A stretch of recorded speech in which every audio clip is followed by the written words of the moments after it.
நாளைக்கு முன்னாடி பார்த்தீங்கன்னா, வீட்டுக்கார்ட்ட சொல்லிட்டு இருந்தேன். இந்த மாரி எனக்கு பலாப்பழம் சாப்பிடணும் போல இருக்கு. பலாப்பழம் வாங்கி குடுங்கன்னு சொல்லிட்டு. அப்புறம் பார்த்தீங்கன்னா, ஹஸ்பண்டோட மாமா வந்துட்டு வேலை செய்ற இடத்துலேருந்து பலாப்பழம் வாங்கிட்டு வந்திருந்தாங்க. அம்மா வந்து ஃபோன் பண்ணி கூப்பிட்டுட்டே இருந்தாங்க. இந்த மாரி பலாப்பழம் பாப்பாவும் கேட்டால்லடா, வாடா வந்து அறுத்து சாப்பிடுங்க. வா வான்னு சொல்லி ஃபோன் பண்ணி கூப்பிட்டுட்டே இருந்தாங்க.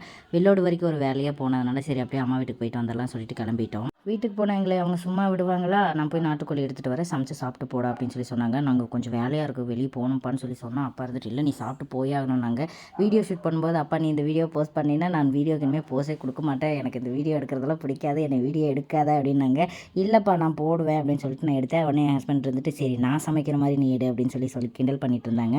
அப்புறம் ஹஸ்பண்ட் வந்து சமைக்கிற மாரி கலரி விட்டுட்டு இருந்தாங்க. நான் வீடியோ ஷூட் பண்ணிட்டு இருந்தேன். ஒரே ஃபன்னா இருந்துச்சு. கொஞ்சம் ஹேர் ஆயில் ரெடி பண்ணணும்னு சொன்னதுனால, அப்பா சொன்னாங்க, இங்கே மருதாணி இலை கூட இருக்குப்பா பறிச்சுக்கோன்னாங்க. மருதாணி இலை, சோத்துக்கத்தாழை, ஆயிலுமே அவங்களே கொடுத்து விட்டுட்டாங்க. இதெல்லாமே பறித்து ரெடி பண்ணி எடுத்துகிட்டு வந்துட்டோம். அந்த கேப்பில் அப்பா பார்த்திங்கன்னா குக் பண்ணிகிட்டு இருந்தாங்க. படி சிக்கன் கிரேவி சூப்பராக ரெடி ஆயிடுச்சு. நாங்களும் சாப்பிட்டு அங்கேருந்து கிளம்பிட்டோம். அங்கேருந்து ஈரோடு வந்துட்டு ஒரு சின்ன ஒர்க் இருந்துச்சு. அதையும் முடிச்சுட்டு வீட்டுக்கு வந்துட்டோம். எங்களோட வீடியோ பிடிச்சிருச்சுன்னா மறக்காமல் சப்ஸ்கிரைப் பண்ணிக்கோங்க.